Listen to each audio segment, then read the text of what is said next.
Okay, another episode here of Confessions of a Street Broker.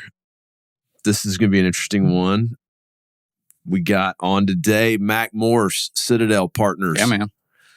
So I want to start off with Texas State is starting to have a real program. That's right. Yeah. Yeah. They First bowl game last year. Yeah. And Yeah. they dominated Rice in that bowl game. Yes, we did. We did, man. It was fun. It was fun to watch. I didn't go. I should have gone. Yeah. But it was good. It was fun to see them win, man. I was think awesome. the whole Mercer Company crew went because they're all Rice guys, Yep. and they just got whacked. I tell you who waxed them was that middle linebacker they had, who was there showing SMU how pissed off he was that he had to leave. I know. That's exactly right. So, but yeah, no, Texas State's really seemed to have taken advantage of the transfer portal and worked it very well. Yep. So, And the new coach, GJ Kenny, he's done a good job too. Yeah. So that's interesting. So, well, man, let's just get into it. Tell us your story. Where'd you grow up? Sure. Give us your background. Okay. Grew up here in Dallas. Mm-hmm. Went to school in the Richardson School District. Okay. Graduated from J.J. Pierce in Richardson. Played football at Texas State for 2 years from 2011 to 13. Okay. Back injury. Quit. And they said, hey, look, you're not going to the league, so might as well hang them up. Yep. So came back after graduation and thought I wanted to do oil and gas. Yeah. Oil and gas was in the tank. And I did not have a geology degree. Yeah. And so kind of turned to real estate, honestly, man. Yeah. So you kind of grew up in a real estate family, though, huh? Yeah, that's right. That's exactly right. So I knew my dad was in it growing up, but I did not know that my uncle was in it, my grandfather, great-grandfather. So it's kind of cool once I figured out the generational real estate history, I guess, if you will, in the family, which was fun. Yeah. Yeah. When did your dad start Citadel Partners? Okay, so I'll go full circle here. So he started early 80s with Wayne Swearingen. Okay. He worked there for 4 or 5 years maybe. Mm-hmm. Started the Morse Company. Yep. Sold the Morse Company in 2005 to Colliers. Okay. They had like a 5 or 6 year non-compete. Mm-hmm. So they were there until 2011. Mm-hmm. After the non-compete, they started Citadel Partners. Okay. And that was at the end of 2011, 2012. Okay. Yeah. So, and was your dad kind of always more office tenant rep type? Yeah, historically. Yeah. I would say office tenant rep, high finish industrial, Mm-hmm. kind of that Northeast Dallas, Richardson, Plano. That's kind of where they home base. Yeah, Yep. exactly. No, so then you came on 2 years after that because you're about 10 years in now, right? Yep, you got that's 10 tours of duty on you. Yeah, just about. Yeah, in that year. That's exactly right, man. So, yeah, it's it's funny. So backing up a little bit, wanted to do oil and gas. Honestly, I never thought I wanted to do real estate. Oil and gas thing wasn't working out. Mm-hmm. And so I spoke with Dad. I was like, hey, what do I do? And it's this funny story. So we moved our offices. I guess we moved up a floor, just expanded.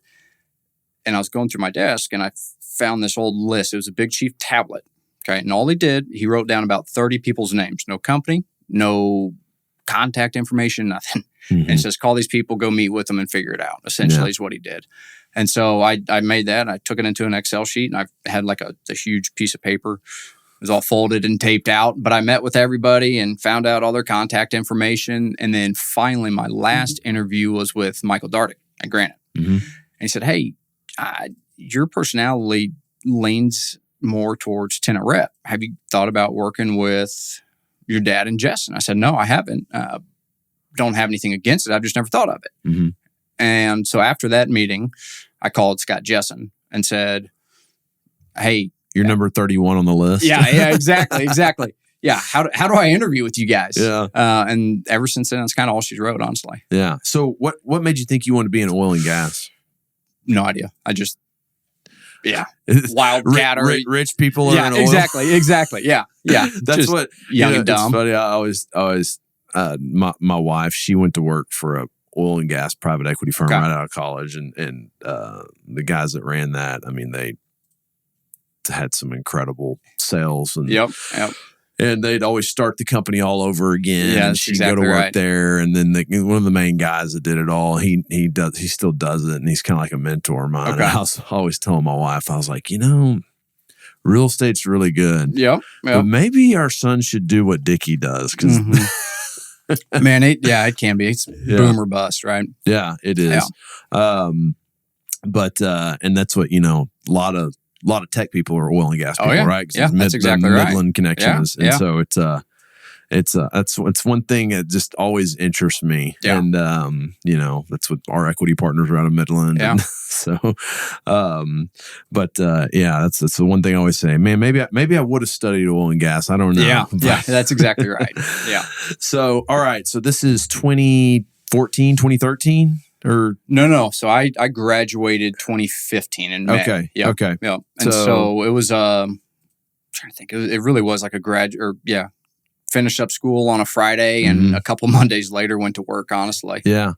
Okay. So you go to work there. Do they put you in a market immediately or,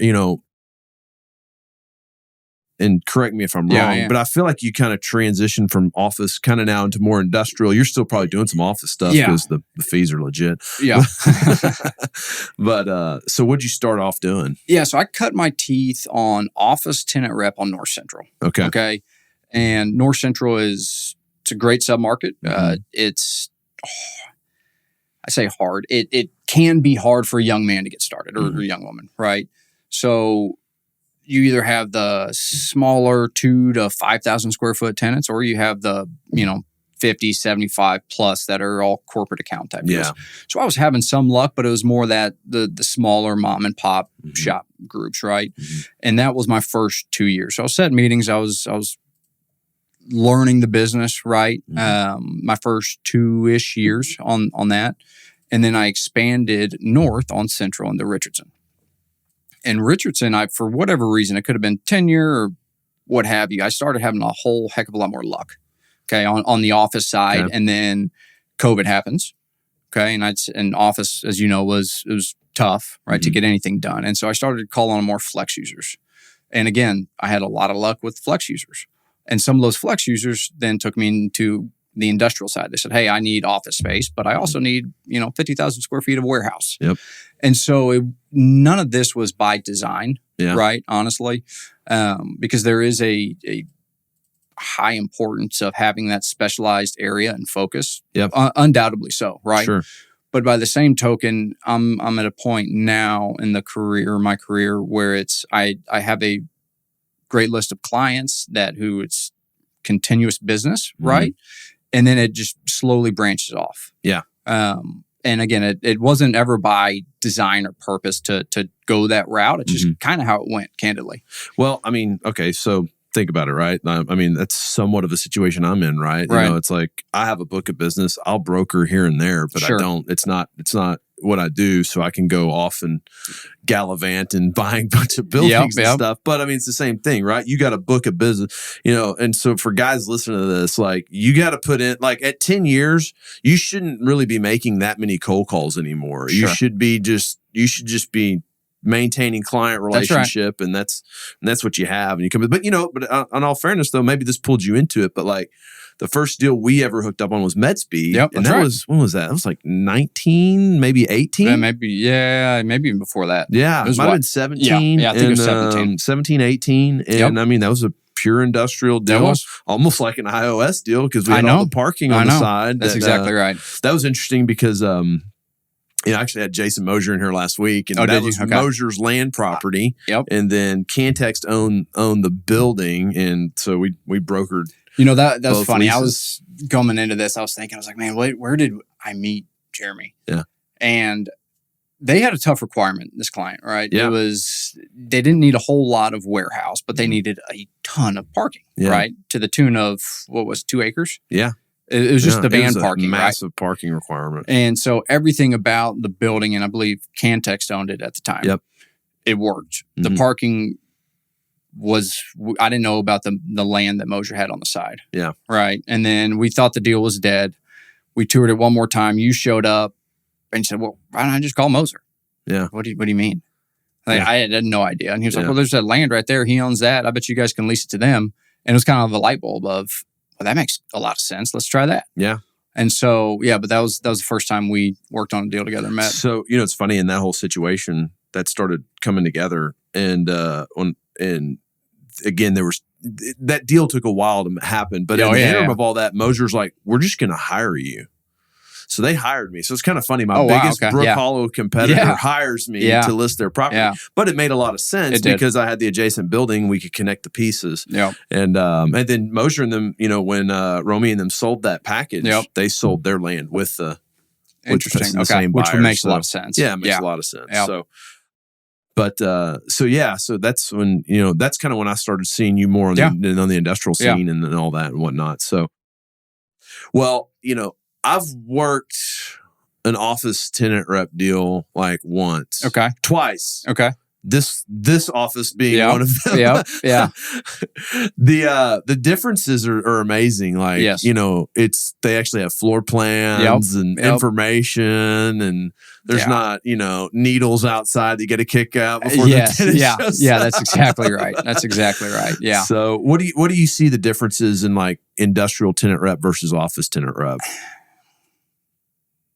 A lot of it's the same, but a lot of it's different, right? And the short answer is it all depends, I'd say. Yeah.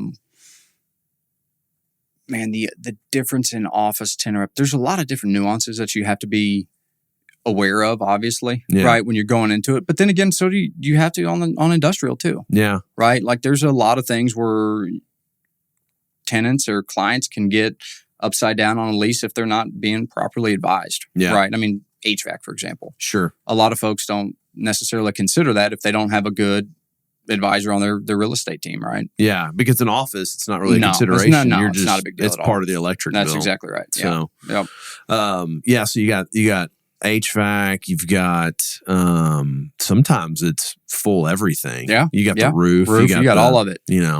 That's what I always used to razz Prologis brokers because they would say, oh, this is a triple net lease. And I get the lease. I'd be like, this is an absolute net lease. Yep. And they're like, what do you mean? I was like, well, did you read it? Yeah.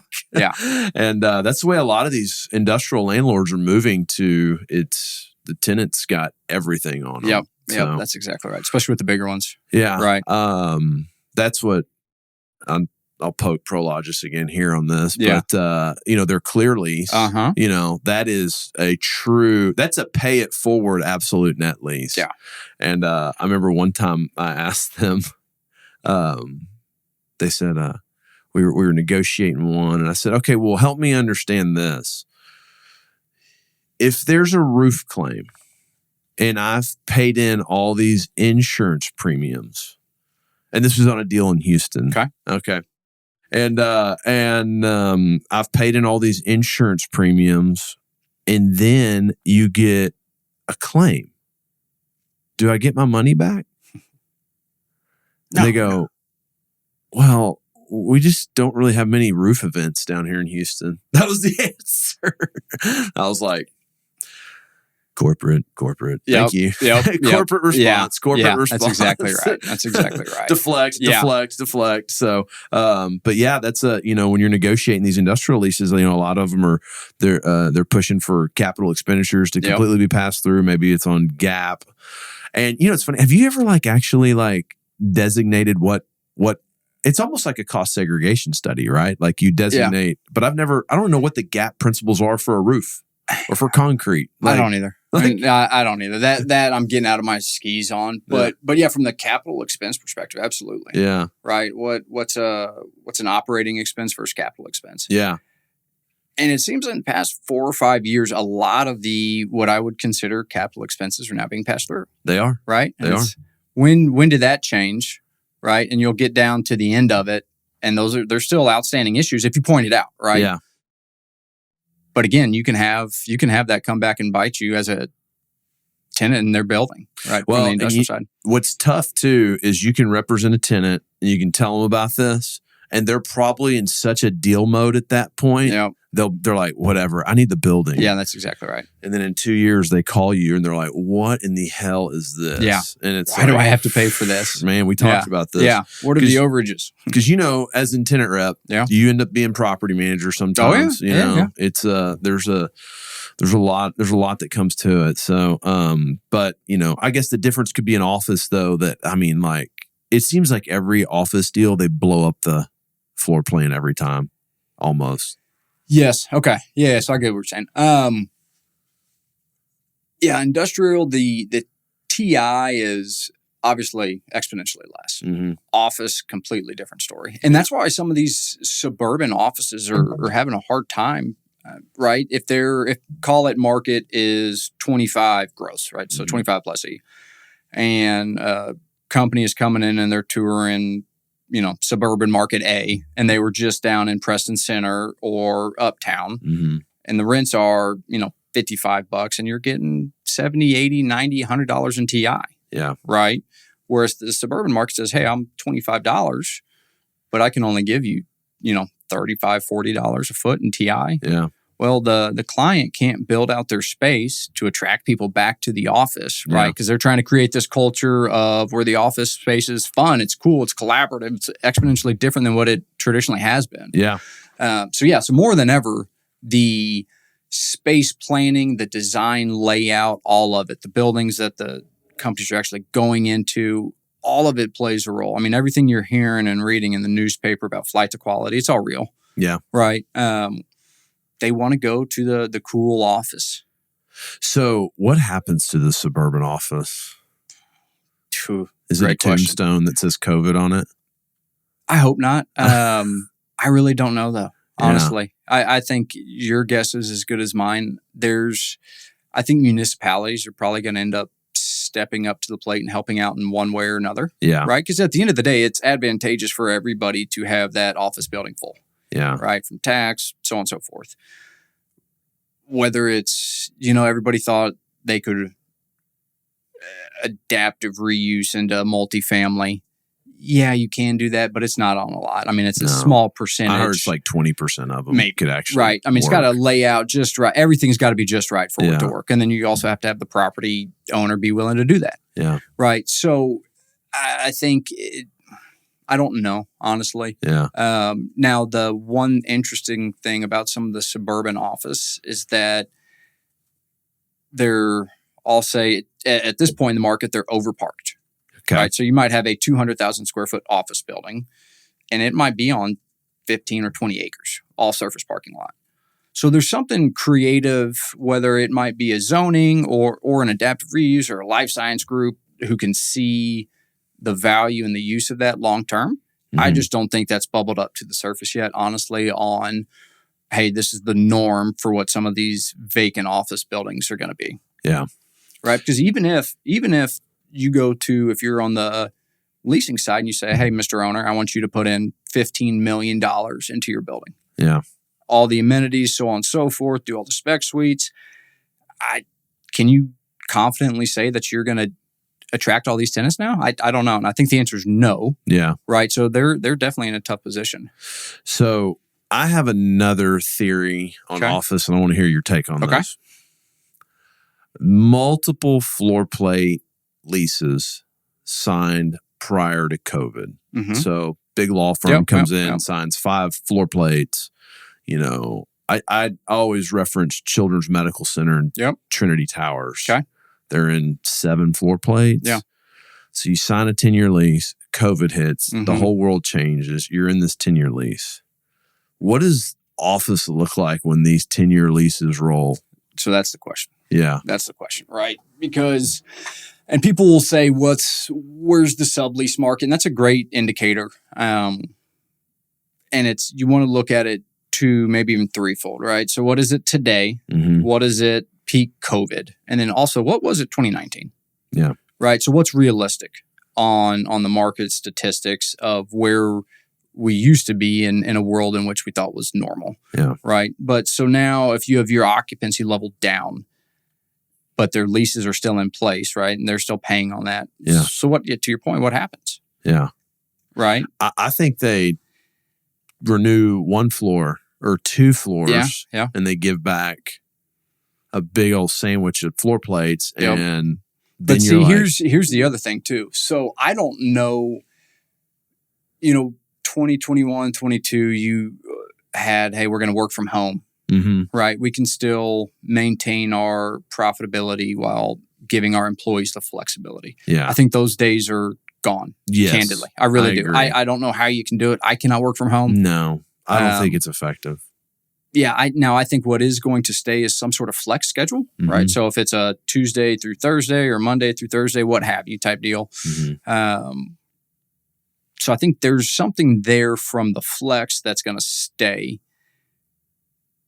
But what happens when they come back and what's the norm? They might downsize, but man, honestly, I have a handful of clients who are saying, hey, we need to, time and a half our space or 2x our space because I've got to create an environment in which they want to come back. Yeah. Right. They have to have we call it the cool room in our office, right? Yeah. Where you have the shuffleboard table and you have the TV up there and the refrigerator, whatever, right? Yeah. Break rooms, essentially. We need a place for everyone to not work at work. Exactly. Yeah. Yeah. Because they'll want to leave less, right? Yeah. Folks are providing lunches, right? So guys aren't going out taking 90-minute lunches every time, right? They want their employees to stay here, to talk about work, think about work. So I was meeting with these guys in Houston, and they had an interesting concept where they were taking larger tenants as they roll and kind of databasing their employee base, and then going off and leasing these 3,000-foot pods all over Houston, where you could have an office to come to work in. Satellite offices. Yeah, these satellite offices too. I thought that was a very interesting concept, and that sounded sustainable to me. Yeah, in a way. Yeah, I think so. I think you'll lose some of the collaboration and casual collisions. Yeah. Right? If you and I are getting coffee at the same time. Right. Where I think it really hurts, candidly, is a lot of the younger folks learning, right? Training, mentoring, watching how somebody else handles a deal, regardless of your industry, right? Yeah. Our industry, we have to be here. Yeah. You just need to, right? But regardless of the industry, unless you're a programmer or some sort of engineer, right, in which you're just head down all the time, you need to have these conversations and where you can learn and pick up things from other folks, right? Yeah. The casual collision. I like that. Casual collisions. I've never heard that. Yeah. That's pretty good.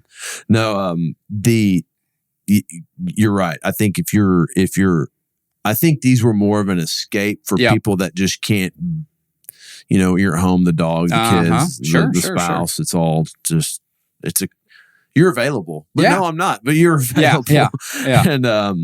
And so, but I thought that was an interesting concept. The other thing I thought of too on it was that the companies the larger established mature companies might not expand as much in office space, but the growing companies are going to be the ones that are going to be the users of space. And then I don't know, I want to get your take on this too. They're literally putting up 6 million feet of brand new office in Frisco. I know. That's scary to me. I mean, I don't know. So here's another way to, yes, you're right. Yeah. There's a lot of space coming up. If you were to look statistically, office space, Class A, okay? Look at the vacancy and your only factor is the year built. Go from 2015 up to today and 2015 down. Okay. And look at your vacancy. Yeah. Exponentially different. Okay. New product, good product, well-located stuff, leases. Okay. Now, I could be completely wrong about that, and I could be eating crow, right, in 24 months, and there still might be 6 million feet being built up there vacant. But I was on a tour yesterday with a client. They're growing like crazy. These guys are awesome. They're probably 30 to 40,000 square feet. Okay. They're in Richardson. Okay. Office tenant rep deal. They're in probably one of the nicer office buildings in Richardson. Okay. And so we're out touring. We tour Plano as well as Richardson. We don't go south to, really, we're not south of 635 at all on this deal. Okay. And their comment after was, hey, Mac, this is, we saw some cool concepts. We really like what we did see, but we've got to be, if we're going to move from our existing location, it's got to be better than what we're already at. Yeah.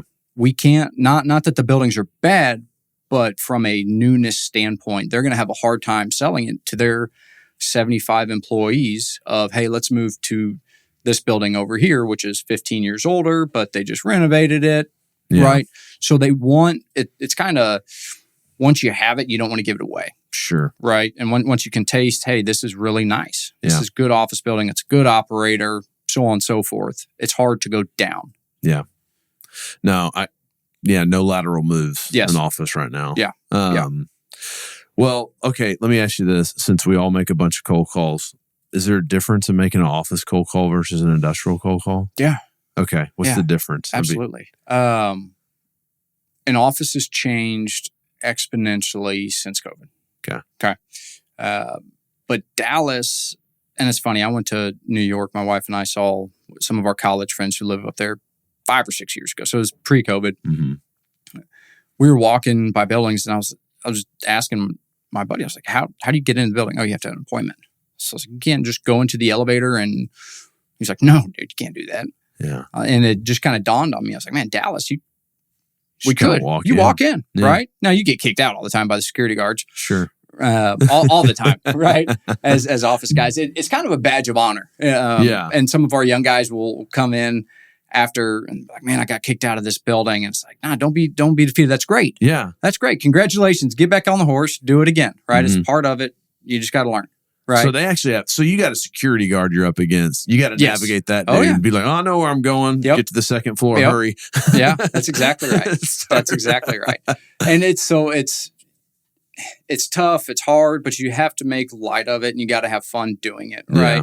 Yeah. And you always hear funny stories. Like we have a guy in the office who paid a security guard like $25 one time. Yeah. He was like, hey, just here's $25. I don't think it worked. I think the guy after like 30 minutes kicked him out and was like, hey, you got to go. Yeah. Or you'll hear stories about younger guys stacking buildings. They'll go in with like a Jimmy John's bag, like they're delivering and acting like they're trying to figure out where they're going, but they're stacking the building. Yeah. So, but I love that. It's creative. It's fun. It's, part of it.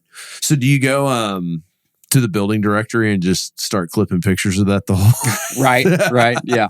No, it's honestly, I think the CoStar is great for a lot of things, but in regards to the tenants, expiration, so on and so forth, it's not 100% by any stretch of the imagination, right? It's a good base in the sense of you can confirm how many floors that building has, right? And, there is ABC company who's got 4 floors on there. But beyond that, you've got to go lay your eyes on it, right? You can't be what we call a desktop broker, right? Right. You can't just be behind the computer. You got to go wear out shoe leather. Yeah. Right. You have to go turn doorknobs, whatever it might be, right? Mm-hmm. But so you have a stack plan. And then when you first get started, that's your job, right? You have, in our office, at least, your geographical area. Yeah. And the concept there was for a young man or young woman getting started in the business, right? There's multiple avenues to go from the office tenant rep perspective, right? You can be not industrial. You can industry type, right? So I'm the law firm guy, right? Or I'm the CPA guy, right? So you can do that, but that takes time. And what I'm getting to is the quickest way to get up and running as a young person in the business. The quickest way to add value is a geographical area. Yeah. Right. Because you can provide true relevant market value by hard work. Absolutely. Okay. I totally agree with that. Right. Sub-market specialization. Sub-market specialization. You can truly provide value to these guys. You are the guy who knows what's going on, guy or girl who knows exactly what's going on. And regardless of your age, you can make an impact. So that's what I did, right? Yeah. Sub-market specialization. And I think the other thing too is you can end up just, someone's like, well, what about that building? Well, here's a proposal I just worked in there. That's exactly right. And here's the economics I just achieved. Yeah. And I felt that when I was working my sub-market, my knowledge was so deep that even if you didn't like me, you felt that you would probably lose out if you didn't hire me. That's right. That's right. And just because of, you could sit there and be like, oh, well, that happened, that deal. And they're like, oh, man, well, these guys just moved in. Yeah, I did that deal. Yeah, that's exactly right. Oh, you know John? Yeah, I was with John. We just did that. And then he'll go and confirm it with John because they're tenants in the building. They see each other at lunch or whatever it might be. Yeah. And they confirm. And then a week later, he'll call you back and say, yeah, let's meet again. Right. Right. Right. And so there's a ton of value to that, to being the guy or Mhm. the girl in that area. Yeah. Right. Because you're the one with all the knowledge. Right. No, it's that's what, I've never, at Mercer Company, it is zone defense. You Yep. know what I mean? You prospect in this area. If you cross over, you call that guy for what the market intel is, and you tenant rep your guy into that market. But in this area, you better know it. And you better know it whenever your adjacent partner calls you and is like, hey, I need a 20 Yep. in your market. Yeah, What do you sure. what do you got? You know? And that's that was the quickest path to selling a bunch of buildings too. Yeah. It seemed like, and you end up doing multiple deals because that's right. you ping pong these deals up and down these streets in this area, and that's why I could never understand some of the bigger shops on how they operate. Now I guess they got some corporate accounts that kind of just feed that business. Sure. And but to your point, I think that's a very interesting statement you make, that a young person starting in the business, you're right. It'll take you a while to brand yourself as the lawyer guy, the CPA guy, or, an industrial, the logistics guy, or the outside storage guy. That's going to take some time. Yeah. And it takes geography. Oh, yeah. Right? That's exactly right. Which time, experience. You got to get reps. Right. And so, one thing I learned about geography too is when you spread your geography, you become very inefficient. That's right. So I was working Brook Hollow and Redbird. Yep. And what I learned out of Redbird, my ideal client was an owner, user, entrepreneur that needs, That's exactly right. that owns a business, wants to own his own building. Yep. Well, in Redbird, all those owner users live in Waxahachie. Yeah. So they want to go look at a building in Ennis or Waxahachie or Midlothian or Red Oak. Yeah. And I'm like, wait a second, I got to get to an appointment in Brook Hollow in an hour, and I got to go tour a building in Ennis. And so I was like, this is spreading me out too far. Much. Yeah. So I most of the guys in at Mercer Company would cover probably 50 million feet of industrial. Okay. And I covered 22 million. Yeah. And that was it. I was like, I'm just going to dominate this. And because I looked also at my competitors, and I was like, these guys are doing million plus gross years. Yeah. Why don't I just take some of their business? Sure. Yeah. Yeah. So how do you back into the market, right? Because it's good just to know, and I'm always curious, right? It's as long as you can maintain that level of curiosity and growth, right? From our perspective, I think you'll be fine. So it's why this, right? And then just always digging more. Mm-hmm. It's what I'll tell some of the younger guys when they start with us is, man, you want to be like that second grader. Why? Yeah. Fine. I want to know more. Why? Right. I went off on a tangent, but what I was getting at is, I'd be curious to learn how you guys, what's the market segmentation look like, and then the reasoning behind it. Is it just because you have a hole here and, hey, I'm hired a new kid, I think it'll be great, throw him in there type deal? Yeah. I mean, it kind of runs off CoStar submarkets, Sure. But I think that's just how Robert Lynn did it, and that's how my brother learned doing it, and that's how we ended up doing it. But the thought process is you give a guy a plus or minus 50 million feet, and that should turn out to about 1,300 records to maintain. Okay. And 1,300 records allows you to make 50 in-person cold calls a week. Okay. And so your first month of cold calls, you got 200 records on board. You're going to miss 50% of those. Yeah. And you're going to cycle. And that cycles. And if you keep your database clean, if you got data hygiene, which is a very important thing. Man, that and time management, hardest things. Hardest things, right? And if you keep that data clean and you keep pushing your calls forward and you make your calls, then in Jeff's whole pitch to those guys is, hey, in 5 years, like, you've dominated it. Yep. And but I mean, it's farming, right? You're going out every day, you're clipping the weeds, you're mowing the grass, planting the seed. The next time you're just watering it. Yeah, that's right. That's right. All these little things. And if you do it, and I've seen guys at Mercer Company, we do that.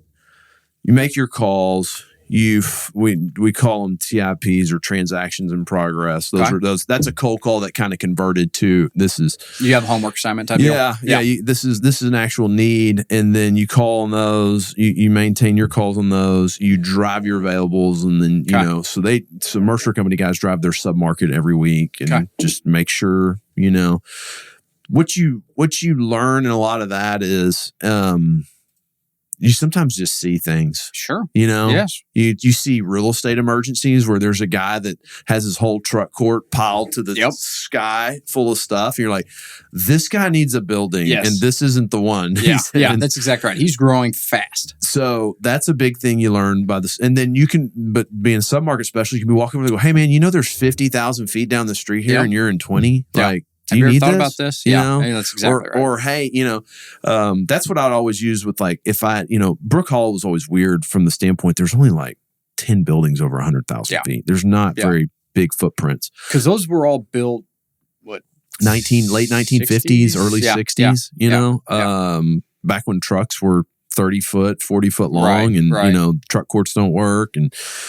But, when I would go into a bigger cold call like that, I always just take dead storage. Be like, hey, I got 10,000 feet of dead storage. I got like a new order you got going. That, at least it was something to talk about because there wasn't another 100,000 foot building to talk about. That's exactly right. So I always found for me just not just showing up and going like thumbs up, thumbs down, real estate. Yeah. Huh? How are you?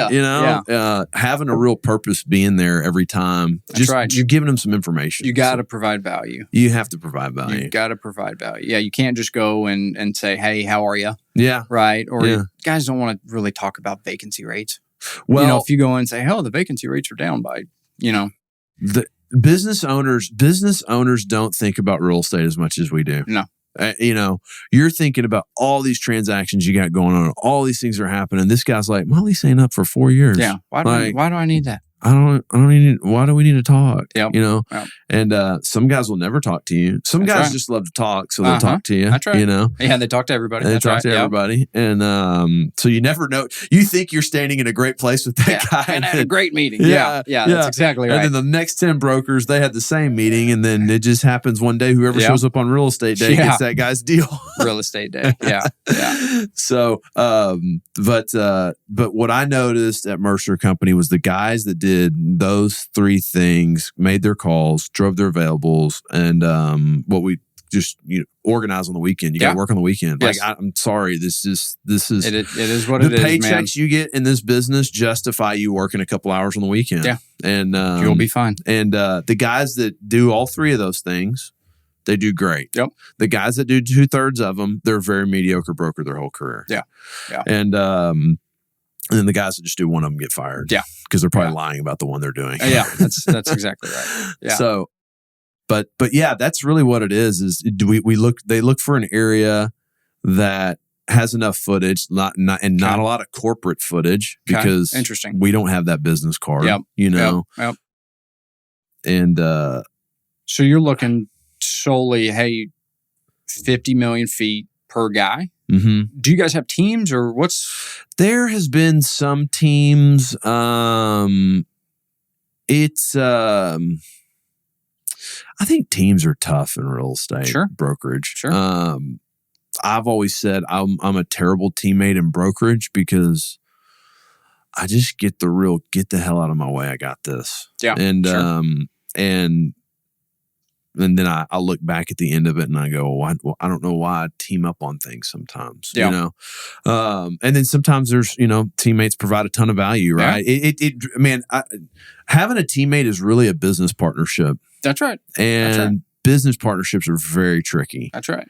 And I think I'll tell you what, I think Corby and Harrison, they have they've seemed to have dialed it in very well. Yeah. They're probably the only team. And is that official? Not to get too much into it. They work GSW. Yeah. Me and Turner were a team, but then I was just like, I don't want to broker anymore, man. Like I've done this forever. So Turner and Ford are a team. Okay. But other than that, everybody kind of controls their own little destiny. Yeah.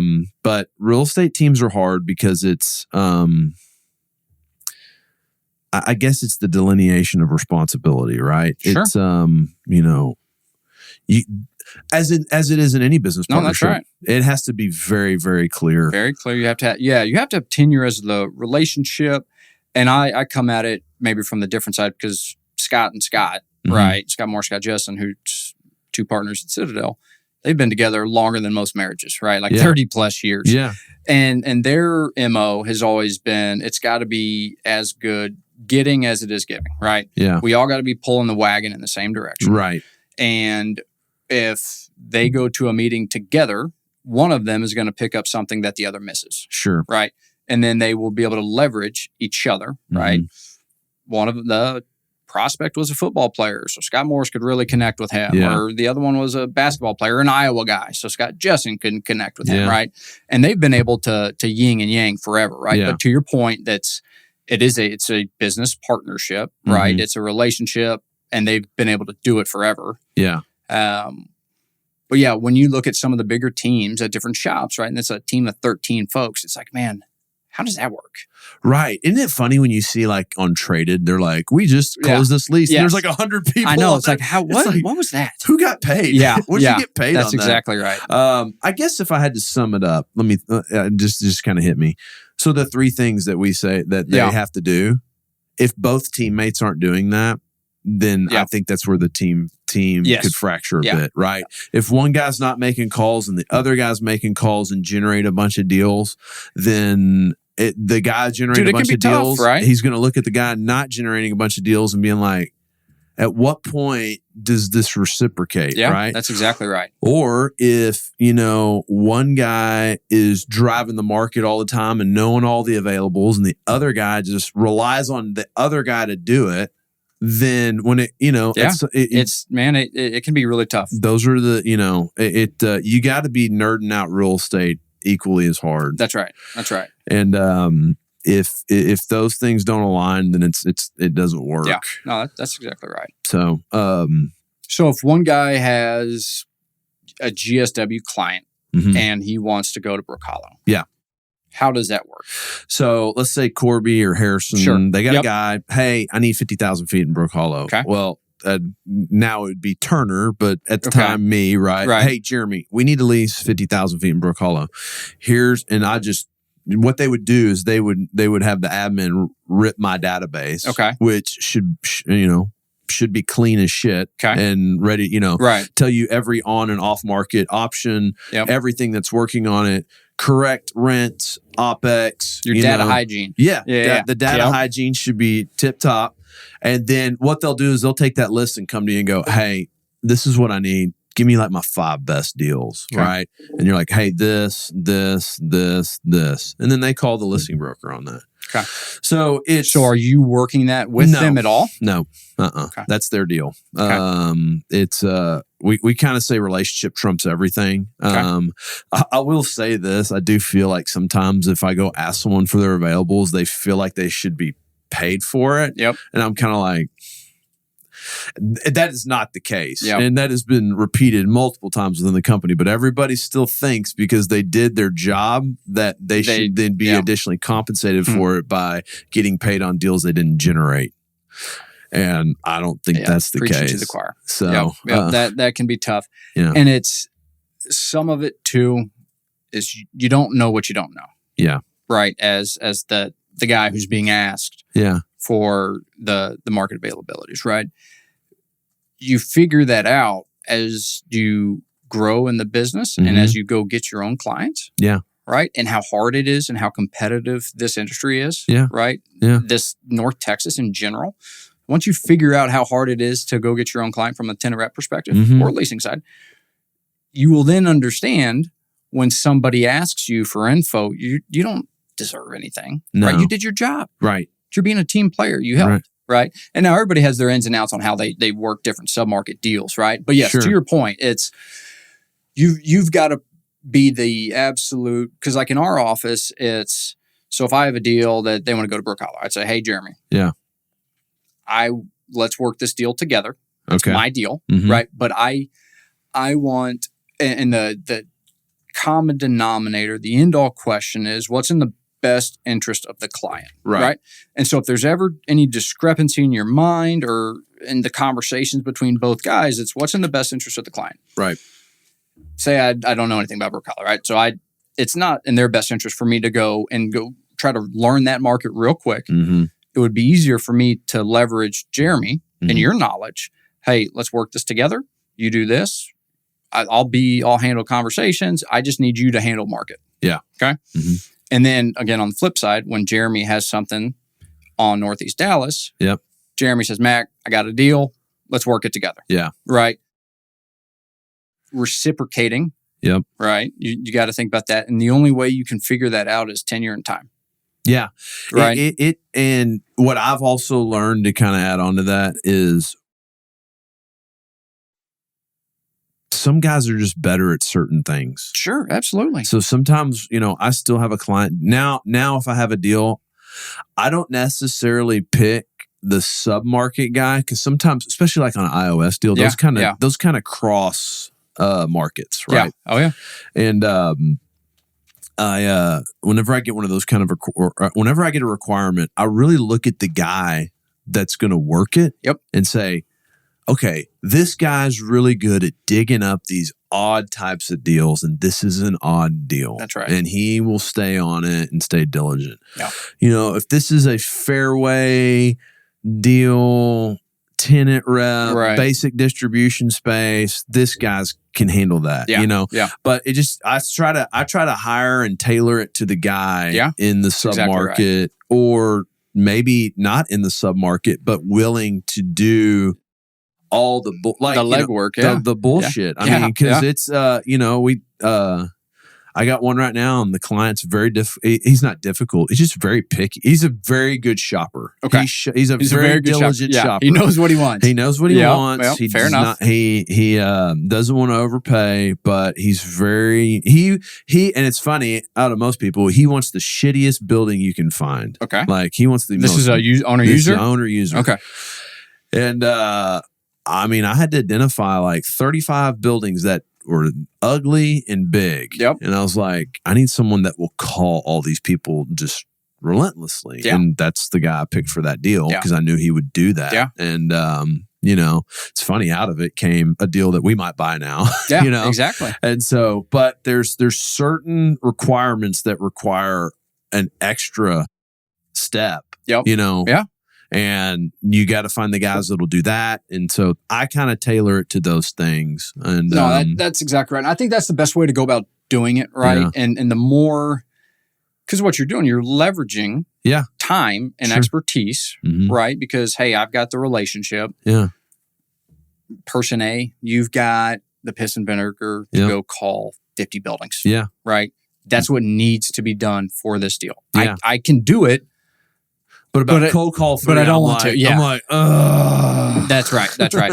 So, hey, you go call this, and I'm going to take that 5 hours that that's going to take, and I'm going to go do something else. Yeah. Right? Mm-hmm. And I'm going to go, you know. So there's a lot of sense to that. Yeah. So that's what I try to do. But the theory at Mercer Company, though, is that you shouldn't have to engage that guy because his data should be so tight.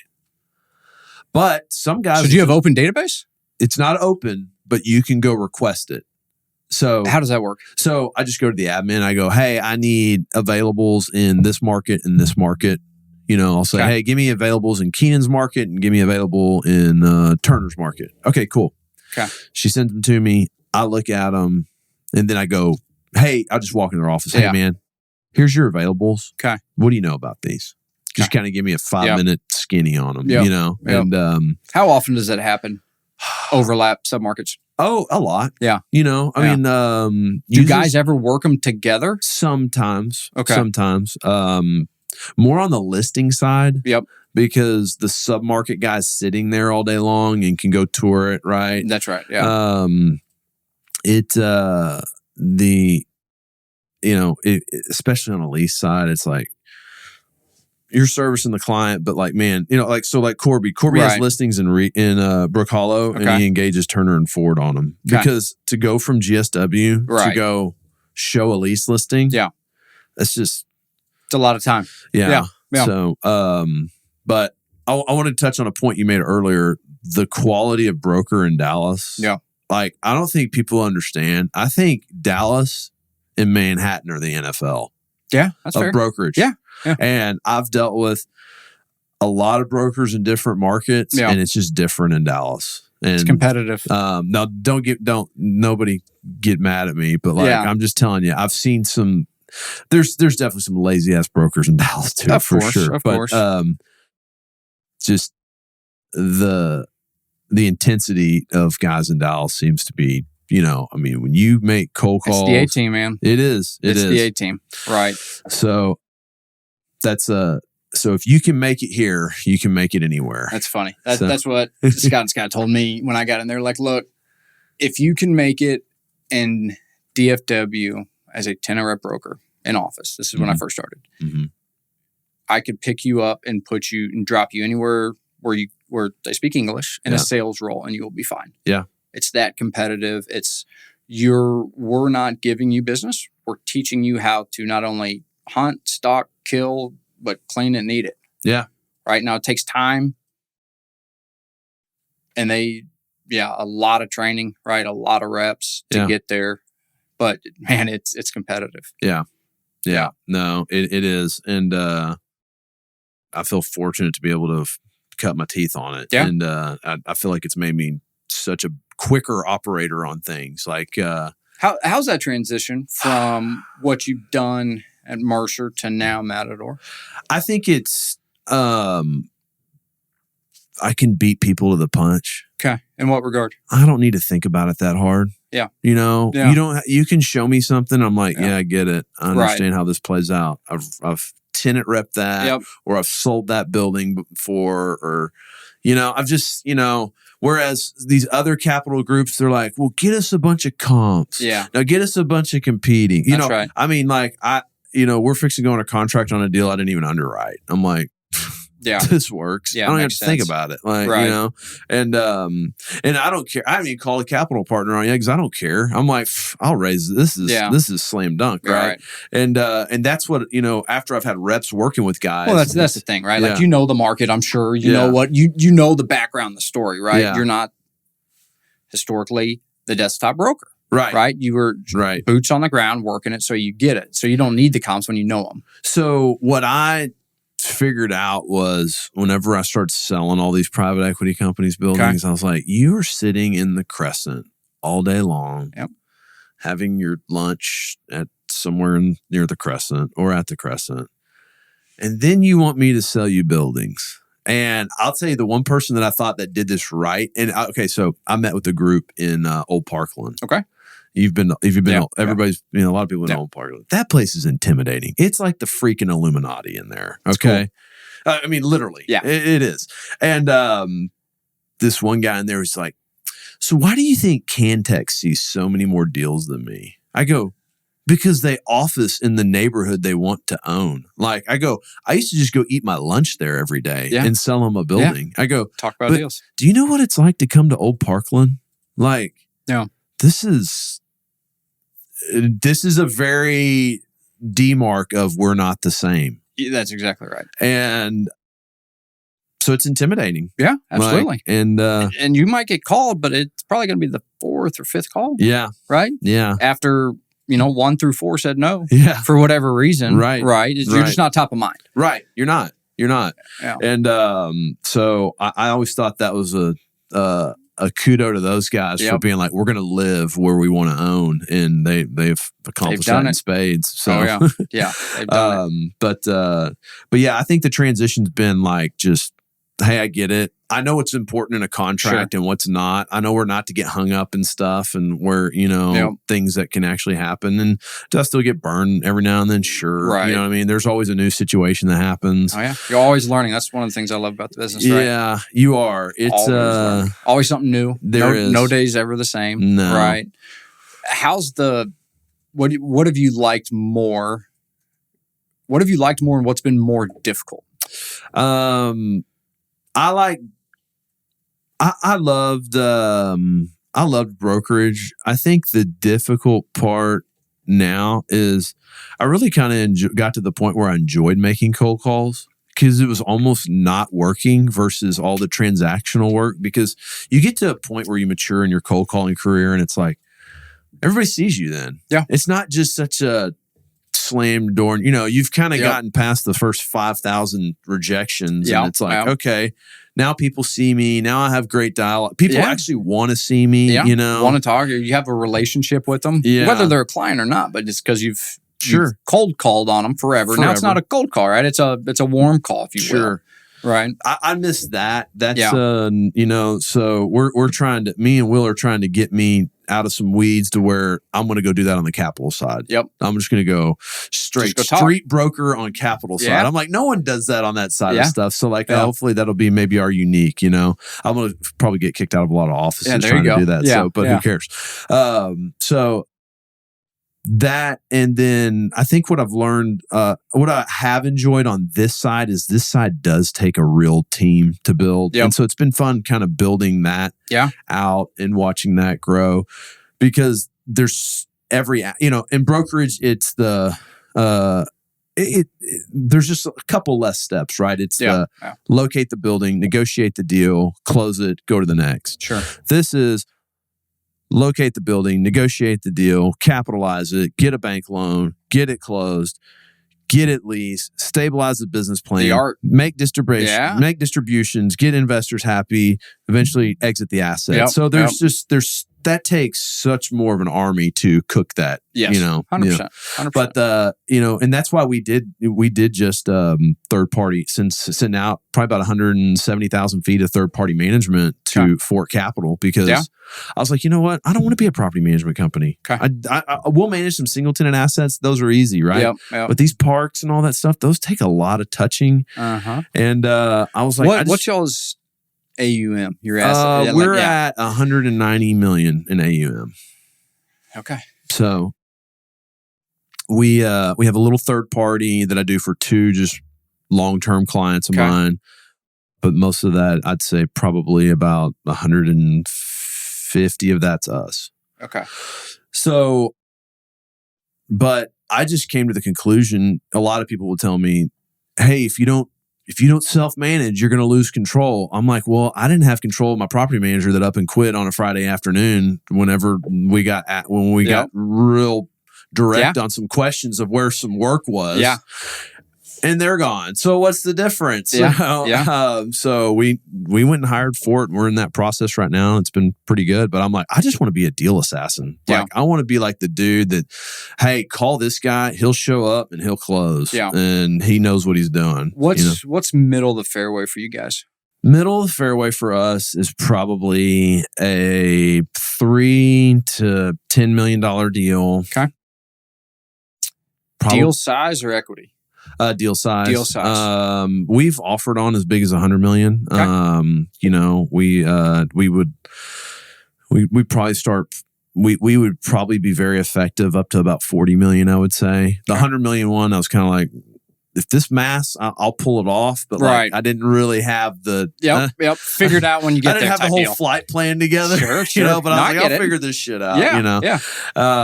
But 3 to 10 million is a very good, very digestible size. Very easy for us to make one phone call and have that capitalized. Okay.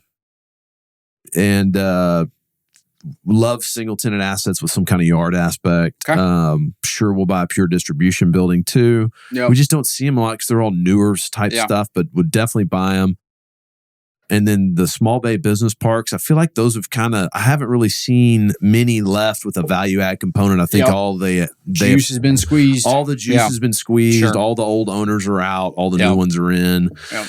So, but we love a single tenant asset. A lot of people are scared of them because if it goes vacant. But but I always like to have some kind of yard component because I just back in my leasing days, that's what drove a property to get leased quicker. Yeah. So something like that. And then what we've also learned on those single tenant deals, when we have those we start having a cohesive tenant base. Yeah.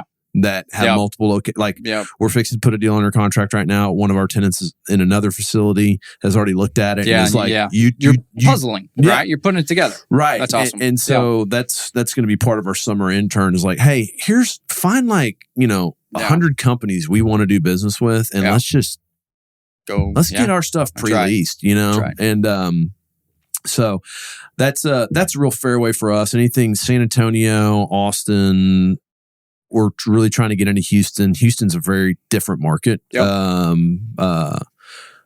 Very, you just got to be real careful where you're stepping. Okay. You don't know. It seems like. Why is that? It's just hard to really. Okay, what's weird so far, and maybe because we're new to the market, okay, we don't see anything off market. Everything anybody sends us is CoStar, and I'm kind of like, got it. Come on, man. Yeah, give me something else. I can get on CoStar, right? But so the approach I've taken on that is, okay, we'll look at stuff that's been on CoStar for longer than 6 months, and then just make them an offer that works. Yep. And if they don't want it, we don't care. Right. But I think we probably got to get something bought in there to kind of start getting, okay, these guys are, these guys are real. So we're really trying hard to get something bought in there. But love San Antonio. San Antonio, it's crazy though how much smaller these other markets are. San Antonio is 160 million feet. Yeah. That's like GSW. Yeah. Yeah, seriously. It seriously is. And Austin's about 150 million feet. Yep. Oklahoma City's 150 million feet, So I tried to stay away from Houston for the longest time. And then I had an LP of mine that was like, hey, I'm going to move to Nashville maybe open an office. He's a real estate guy. Okay. I was like, well, man, we can maybe open an acquisitions office up there. But there was only about 150 million feet of stuff there that made sense for us. And I was just like, let's just go 4 hours south. There's 820 million feet. And, more opportunity. No zoning. Yeah. No kidding. But yeah, that's pretty fairway for us, man. So we'll hair on it. We'll figure it out. Okay. Who are you competing with most? Man, it's funny. I mean, I guess you could say every now and then I maybe compete with Cantax, but not really, man. Yeah. Like they want to buy in Brook Hollow and I don't own anything in Brook Hollow. Okay. And they're buy a lot of bigger stuff. And I still do. I own a lot of buildings with those guys still. And we're still really good friends. And, I guess Moxie was kind of a competitor for a while. I don't know if they're slowing down or what they're doing, but I think we have generated enough off-market deal flow that we're never really competing on a deal. Yeah. Like I feel like every deal we're negotiating. That's a good problem to have though, right? Yeah. It means you're doing something right. Your deal guy's doing something right. Yeah. No, Nardizzle's on the phone all day long doing that BD. Yeah. And then, I think just a lot of the history of me not being a dick. Sure. When I was a broker, the guy's like, oh man, you're always good to work transaction with. And I'm like, hey, look, I promise you, I'm not trying to go around. That's why we have a different offers from Mercer Company. Yeah. I wouldn't want a guy, if I was a guy, I wouldn't want to walk into Lean Associates office and go, oh yeah, go to the back. That's where that guy is. Yeah. And it's like, this is weird. Not so much. Right. Yeah. So that's why we're here. But I think that's been, all the deals that we've put under contract right now, 2 of them were on the market, but 3 of them were all just off market stuff. And then when people, we try to do a good job of marketing ourselves of what we buy and branding that and being front of mind to people and saying, this is what we buy. So that when someone sees that building, they go, oh, that's a Matador deal. Call those guys. That's perfect for them. That's exactly right. In your mind, from the principal side, when you look at a quote unquote off market deal versus a quietly marketed versus a fully marketed deal. Yeah. You're interested to see the off market deal. I feel, and I could be way off here, the likelihood of a transaction actually happening on the off market deal, whether you're the buyer or not, is lower than a marketed deal, right? Because the seller says, or the owner says, yeah, I'd sell my building at $150 a foot. Yeah. Boom, here's a $150 foot offer. No dice. Yeah. Right. Versus, hey, no, they've hired a brokerage firm. Right. And so from the principal side, do you look at that differently? Are there different expectations? I think the real look at it is, yes, there's a lot of times on the off-market deal, and it's like, hey, the guy wants 150 a foot. Yep. Here's 150 a foot. He said 170 now. And it's like, so you're not a real seller. Yeah. Right? Yeah. Or, don't give you what you want. Right. And I guess what I'm getting at is everybody's so hot all the time on off market. Yeah. Off market this, off market. It's like, I get it, right? But well, I think the issue is when you go to a softly when you get when a broker's involved in the marketing process, that broker's job is to squeeze all the juice out of it they can. That's right. And they'll make up something they don't even really know about to add all this value to a deal and say, I mean, we literally had a group the other day, this marketed deal. Okay. And they were like, hey, you can touch every lease in a year. It's totally wrong. You know what I mean? And then they told us to go, hey, here's the business plan. Default all the tenants and then you can get their rent up. That's the business plan? That was the business plan they told us. And I was get a new plan. So, I mean, they're feeding that. If they're feeding me that business plan, they're feeding that business plan to their seller and thinking that's a real option. And so that's kind of an extreme case. But at the end of the day, when you get a broker involved and the larger the deal size, the more sophistication comes into play, right? So that's what sucks on the other end is most off-market deals are smaller deals because, when you're talking about a 10 million plus deal, someone's like, hey, we got attorneys and CPAs involved in this, and they're all going to say, you need representation. That's right. That's exactly right. The challenge I'm having now is I feel there's a lot of value in the big marketed deals. I'm talking about like $100 million portfolio that somebody's going to put out because the sophistication of a larger group understands the lockup of capital markets right now and knows they have to price it where it will move. Yep. That's and exactly so right. I would love to have a capital partner that was like, hey, we're going to go 15 years. Yeah. And we're going to go buy Turnpike for $95 That's a foot. exactly right. Like, give me that shit all day long. Right. That's exactly right. And that's kind of where I'm getting from time allocation, right? Because whether it's an off-market deal or it's a marketed deal, right? Yeah. And if I'm the buyer, I'm going to buy what I believe is a good deal. Yeah. Regardless of the off-market, on-market, right?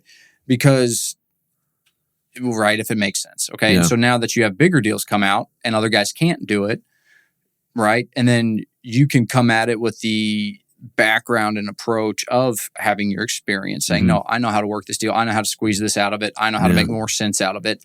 I'm here, right? Yeah. Just earlier what you said about Cantex. They're in their backyard, right? Yeah. If you're buying a portfolio, I know how these guys think, how they operate. I'm not looking at it from the supply side, right? Which most other folks are. But I'm looking at it from the demand side, the tenant side, right? What's the tenant demand? Where are they going and why? And how can I kind of match that together from the ownership perspective, right? Yeah. No, it is. And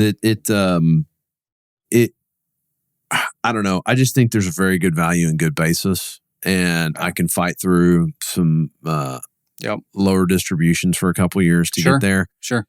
Sometimes and also in these smaller deals, the sophistication. So back to sophistication. Yep. The sophistication of the seller. And even if they do have a broker sometimes that's working on that small of a deal. Sure. That's very difficult to work with. That's right. And so some it's sometimes, but you might be getting the price versus marketed deal. Yeah, you're gonna work with a lot of sophistication. All the juice is out. You're gonna get all the info you ever needed. That's right. But you're not gonna make as much juice on it. That's right. How is raising capital? What's been your experience, right? Because to my knowledge, you didn't have any background in that, right? No. The real estate background was from the true leasing brokerage perspective, right? No capital market, debt equity, background. None of that.